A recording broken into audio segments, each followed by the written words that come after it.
என்னது ₹1 கொடுத்து கேஆர்எம்ல வீடு புக் பண்ணா ஒரு கார் ஃப்ரீயா? உடனடியா போய் புக் பண்ணுங்க.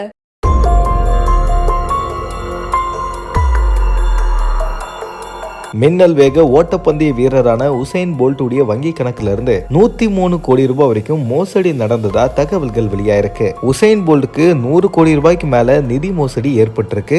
என்ன நடந்திருக்குன்றத விரிவா பார்ப்போம் வாங்க. மின்னல் வேக ஓட்டக்காரர் அப்படின்னு சொல்லி உசைன் போல்ட்டுக்கு ஒரு டைட்டிலும் இருக்கு. பல தங்க மெடல்ல வாங்கி குவிச்ச உசைன் போல்ட் அவர்களுடைய வங்கி கணக்குல 103 கோடி நிதி மோசடி ஆனதா தகவல்கள் வெளியாயிருக்கு. இந்த விஷயத்த அவருடைய வழக்கறிஞரும் கன்ஃபார்ம் பண்ணிருக்காங்க. ஜமைக்கா நாட்டை சார்ந்த உசைன் போல்ட் 100 மீட்டர் ஓட்டம், 200 மீட்டர் ஓட்டம், 4x100 ரிலே ஓட்டத்துல உலக சாதனை படைச்சிருக்காரு. இந்த மாதிரி பல சாதனைகளை படைச்ச அவரு ஒலிம்பிக்ல 100 மற்றும் 200 மீட்டர் ஓட்டப்பந்தயத்துல தங்கம் வென்றிருக்காரு. கடந்த 2017 உசைன் போல்ட் அவர்கள் ஓய்வு பெற்றதாகவும் கூறப்படுது. இந்த சூழ்நிலையில தான் அந்த நாட்டுல கிங்ஸ்டன் நகர்ல இயங்கி வரக்கூடிய நிதி முதலீட்டு நிறுவனத்துல அவருடைய கணக்குல இருந்து $12.7 மில்லியன் காணாம போயிருக்கான். தற்போது அவருடைய கணக்குல வெறும் $12,000 மட்டும் தான் இருக்கிறதா கூறப்படுது. இந்த விஷயத்த உசைன் போல்ட் வழக்கறிஞர் கன்ஃபார்ம் பண்ணதாகவும் சொல்றாங்க. அந்த நிதி நிறுவனம் இவங்களுடைய அமௌண்ட்டை திரும்ப தரலனா நாங்க கோர்ட்டுக்கு போக வேண்டிய ஒரு சூழ்நிலை இருக்கிறதாகவும் தகவல்கள் வெளியாயிருக்கு. இந்த விஷயத்தை உசைன் போல்ட்டுடைய வழக்கறிஞர் தெரிவிச்சிருக்காரு. அது மட்டும் இல்லாம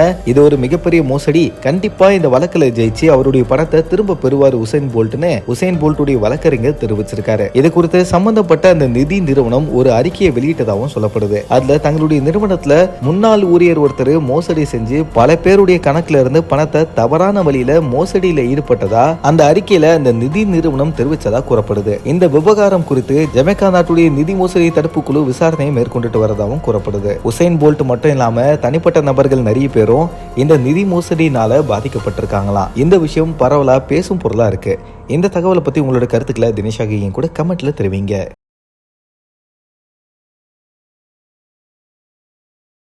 என்னது ₹1 கொடுத்து கேஆர்எம்ல வீடு புக் பண்ணா ஒரு கார் ஃப்ரீயா? உடனடியா போய் புக் பண்ணுங்க.